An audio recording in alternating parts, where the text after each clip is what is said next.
हाँ बच्चों, good morning. हम बायोटेक्नोलॉजी की चर्चा कर रहे हैं। अपने को 3 लेक्चर हो गए बायोटेक्नोलॉजी के, तो थोड़ा सा 3 लेक्चर का अपने जो रिवाइज एक बार अपन कर लेते हैं तो अपने को ये वाला टॉपिक भी समझ में आ जाएगा। देखिए, सबसे पहले मैं यहाँ आपको बता रहा हूँ, इधर देखना आप। 2 पार्ट्स थे बायोटेक्नोलॉजी के, एक तो प्राचीन और दूसरा कौन सा था, आधुनिक। प्राचीन बायोटेक्नोलॉजी और दूसरी कौन सी थी, आधुनिक बायोटेक्नोलॉजी। प्राचीन बायोटेक्नोलॉजी के अंतर्गत विभिन्न प्रकार के सूक्ष्म जीवों का उपयोग करके विभिन्न प्रकार के उत्पाद प्राप्त करते हैं, जैसे दूध का दही बनना लैक्टोबैसिलस के द्वारा, सैकेरोमाइसिस सर्विसी ईस्ट के द्वारा जो शर्करा होती है उसको अल्कोहल में कन्वर्ट करना। आधुनिक बायोटेक्नोलॉजी के अंतर्गत हम जीनों का क्या करते हैं, हेरफेर। जीनों का हेरफेर करते हैं और वांछित लक्षणों की हम क्या करते हैं, उत्पत्ति करते हैं। वांछित लक्षण हम क्या करते हैं बच्चों, प्राप्त करते हैं। आपको मैंने बताया था कि किसी भी जीव में हम जो भी वांछित लक्षण चाहते हैं तो उसके डीएनए के अंदर अवांछित जीन को वहां से रिप्लेस कर दिया जाता है वांछित जीन के द्वारा, और उत्पत्ति जो हमको गुण चाहिए वो गुण हमें प्राप्त कर लिया जाता है। इसके अंदर मैंने आपको एक टेक्निक बताई थी जो हम यूज में लेते हैं, रिकॉम्बिनेंट डीएनए टेक्नोलॉजी या पुनर्योगज डीएनए तकनीक। इस तकनीक के द्वारा हम क्या करते हैं, अवांछित जीन को हटा देते हैं और उसके स्थान पर वांछित जीन को हम क्या कर देते हैं, जोड़ देते हैं। इस प्रकार की जैव प्रौद्योगिकी को, बायोटेक्नोलॉजी को मॉडर्न बायोटेक्नोलॉजी या आधुनिक बायोटेक्नोलॉजी के नाम से जाना जाता है। फिर उसके बाद बच्चों हमने चर्चा करी थी कि जो ये बायोटेक्नोलॉजी है, उस बायोटेक्नोलॉजी की जो स्टडी करते हैं वो हम आनुवांशिकी अभियांत्रिकी जेनेटिक इंजीनियरिंग में करते हैं। कौन सी इंजीनियरिंग में करते हैं, जेनेटिक इंजीनियरिंग में। ठीक है, हेलो, हाँ आजा, मेरी क्लास होने वाली है। जेनेटिक इंजीनियरिंग में आनुवांशिकी अभियांत्रिकी के अंदर करते हैं। ठीक है, जेनेटिक इंजीनियरिंग आनुवांशिकी अभियांत्रिकी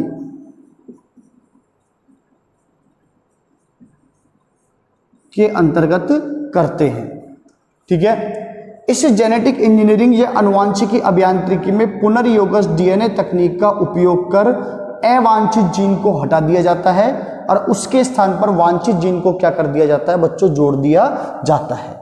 उसके बाद हमने इस जेनेटिक इंजीनियरिंग या पुनर्योजन डीएनए तकनीक में काम आने वाले साधनों की चर्चा की थी बच्चों, और उन साधनों के अंदर सबसे पहला साधन हमने कौन सा पढ़ा था, रेस्ट्रिक्शन एंडोन्यूक्लिएज प्रतिबंधन एंजाइम। मैंने आपको बताया था कि यह केवल, सबसे पहली बात, रेस्ट्रिक्शन एंजाइम केवल द्विरज्जु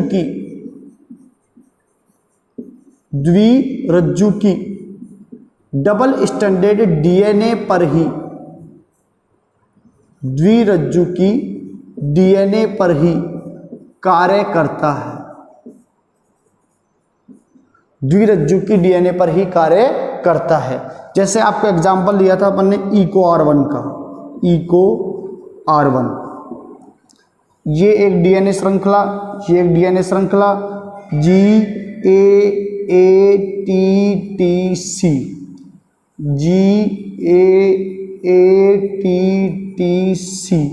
तो ये इको R1 है, यहाँ पर GRA के मध्य क्या कर देता है, कट लगा देता है, और यहाँ पर GRA के मध्य में क्या कर देता है, कट लगा देता है। इधर का डीएनए अलग और इधर का डीएनए अलग। ठीक है, फिर हमने और भी एंजाइम पढ़े थे, बाम H1 पढ़ा था, HindIII पढ़ा था, सबसे पहला खोजा गया जो हमारा रेस्ट्रिक्शन एंडोन्यूक्लिएज एंजाइम है, HindII हमने पढ़ा था। उसके बाद हमने डीएनए को काट तो दिया, हटा तो दिया, जोड़ने के लिए हमने कौन सा एंजाइम काम में लिया था बच्चों, डीएनए लाइगेज। कौन सा एंजाइम काम में लिया था, डीएनए लाइगेज। आज तीसरा साधन हमको पढ़ना है जिसका नाम है क्लोनिंग वाहक। ये क्लोनिंग वाहक क्या है बच्चों? ये क्लोनिंग वाहक वह डीएनए खंड, ध्यान से सुनना, वह डीएनए खंड, ठीक है, जो कि वांछित जीन को परपोषी कोशिका में ले जाकर उसकी प्रतिकृति करवाने का कार्य करता है, उसे अपन क्या कहते हैं? क्लोनिंग वाहक कहते हैं। वापस बोल रहा हूं, वह डीएनए खंड जो कि वांछित जीन को परपोषी कोशिका में ले जाकर उसकी प्रतिकृति करवाने का कार्य करता है, उसे हम क्या कहते हैं? क्लोनिंग वाहक। बच्चों देखो, मैं आपको एक चीज बताता हूं, ये डीएनए है, इस डीएनए पर हमने यहां पर अवांछित जीन को हटाया और उसके स्थान पर हमने वांछित जीन को यहां पर क्या कर दिया? जोड़ दिया। अब वांछित जीन को हमने जोड़ दिया तो ये तो एक डीएनए खंड है बच्चों, ऐसे अरबों डीएनए खंड हमारे शरीर के अंदर पाए जाते हैं। तो हमको इस वांछित जीन की अरबों क्या चाहिए? प्रतिकृति चाहिए, फोटोकॉपी चाहिए। तो इसके लिए हम क्या करेंगे? हमको एक ऐसा डीएनए खंड चाहिए जो कि परपोषी कोशिका में जाकर स्वयं की प्रतिकृति के साथ साथ इस वांछित जीन की भी क्या कर सके? प्रतिकृति कर सके। और जब इसकी प्रतिकृति हो जाएगी तो हमारे पास इसकी अरबों प्रतियां तैयार हो जाएंगी और ये अरबों प्रतियां अरबों कोशिकाओं में जाकर वांछित लक्षण की उत्पत्ति कर सकेगी। इसके लिए हमको क्या चाहिए? क्लोनिंग वाहक, ये डीएनए खंड चाहिए। अब बात आपकी ये तो समझ में आ गई भाई क्लोनिंग वाहक क्या है। अब बात ये आती है कि क्लोनिंग वाहक के रूप में हम किस किस का यूज कर सकते हैं। तो बच्चों एक तो हम यूज करते हैं बैक्टीरियोफेज वायरस,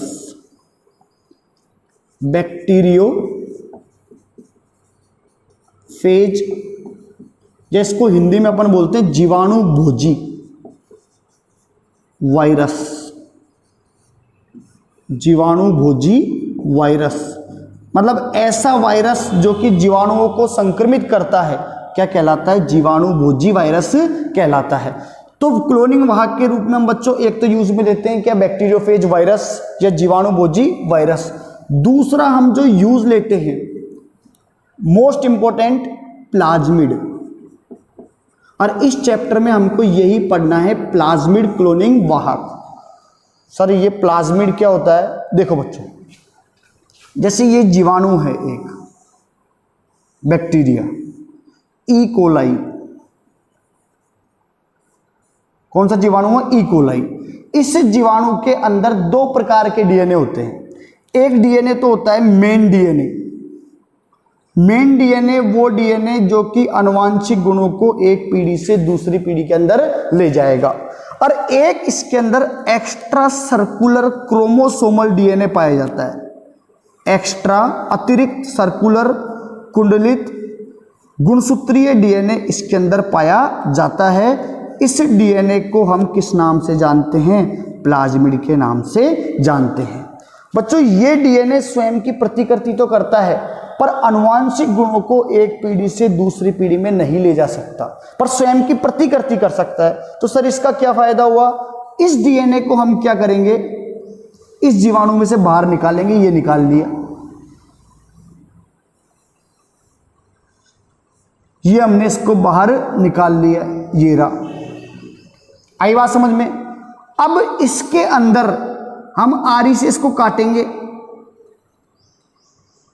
आरी से काट लिया। ये हमारे पास वांछित डीएनए खंड है जिसमें हमारी वांछित जीन मौजूद है। कैसी जीन मौजूद है? वांछित जीन। जिस आरी से इस प्लाज्मिड को हमने काटा है, प्लाज्मिड को हमने काटा है, उसी आरी से इस डीएनए खंड को हम क्या करेंगे? काटेंगे। और काटने के बाद इस वांछित जीन को यहां पर डीएनए लाइगेज से हम क्या कर देंगे? जोड़ देंगे। आई बात समझ में? और फिर इस प्लाज्मिड को, अब ये प्लाज्मिड नहीं रहा, अब ये हो गया संकर डीएनए, क्योंकि इसमें हमारी वांछित जीन जुड़ चुकी है।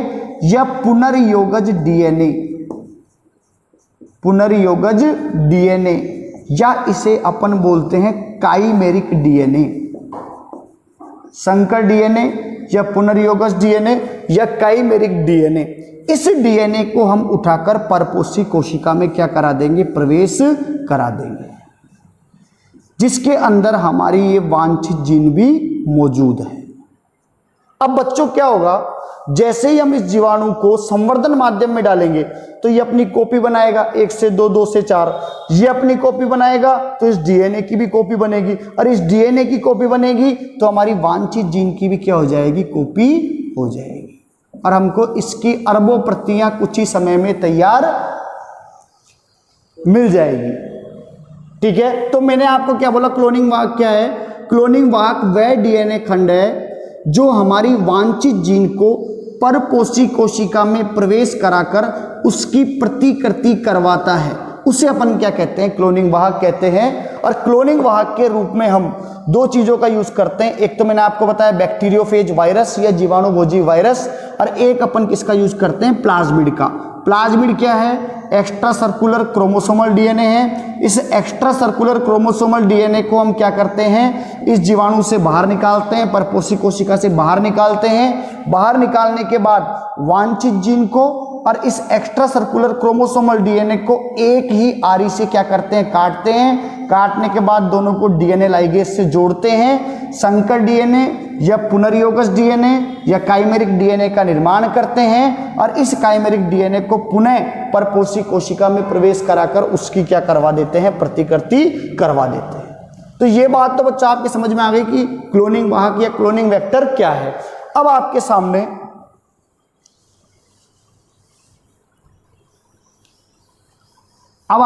एक एग्जाम्पल दे रखा है PBR 322 का, यह आपकी बुक में एग्जाम्पल दे रखा है। इसको ऐसे कैसे याद करना पड़ेगा, इसमें क्या सिस्टम है मैं आपको बता देता हूं। देखो PBR 322 एक प्लाज्मिड है, पी से प्लाज्मिड, 2 वैज्ञानिक थे, बॉलिवर और रॉड्रिग्स। इन दोनों वैज्ञानिकों ने इसको क्या किया था, खोजा था। अब ये बच्चा आपको विभिन्न साइट्स दिखाई दे रही है यहाँ पे, ये देखो आपको पता है EcoR1 आ रही है, Clay1 आ रही है, Hind3 आ रही है, BAM-H1 आ रही है और PVU1 आ रही है। तो इस PBR 322 प्लाज्मिड की ये सारी वो साइट है जहां पर ये आरियां क्या करती है, काम करती है, ये प्रतिबंधन एंजाइम क्या करते हैं, काम करते हैं। दूसरा रोप क्या है, पहले तो ओरई क्या है, ओरई है ओरिजिन ऑफ रेप्लिकेशन, मतलब वो बिंदु जहां से या वो प्रोटीन जहां से इस पीबीआर की प्रतिकृति प्रारंभ होगी। तो हम वांछित जीन जो इसके अंदर जोड़ेंगे वो इस ओरई के पास ही जोड़ेंगे। ठीक, आरओपी क्या है, protein which is responsible for replication, protein वो प्रोटीन जो कि इसकी प्रतिकृति, पूरी की प्रतिकृति के लिए क्या होती है, आवश्यक होती है। और ये दोनों मार्कर जीन होती है, एम्पिसिलिन रेजिस्टेंट जीन और टेट्रासाइक्लिन रेजिस्टेंट जीन। इन दोनों जीनों के माध्यम से हमको ये पता लगता है कि हमारा जो संकर डीएनए है, वांछित जीन के बाद जुड़ने वाला प्लाज्मिड है, वो परपोषी कोशिका में प्रवेश कर चुका है। तो पहला साधन हमने क्या पढ़ा, आरी, दूसरा साधन हमने क्या पढ़ा, डीएनए लाइगेज, और तीसरा साधन आज हमने क्या पढ़ा, क्लोनिंग वाहक।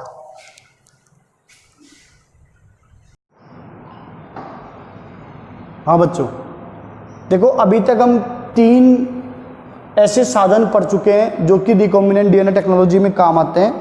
पहला साधन हमने क्या पढ़ा था बच्चों, आरई, रेस्ट्रिक्शन एंडोन्यूक्लिएज या प्रतिबंधन एंजाइम।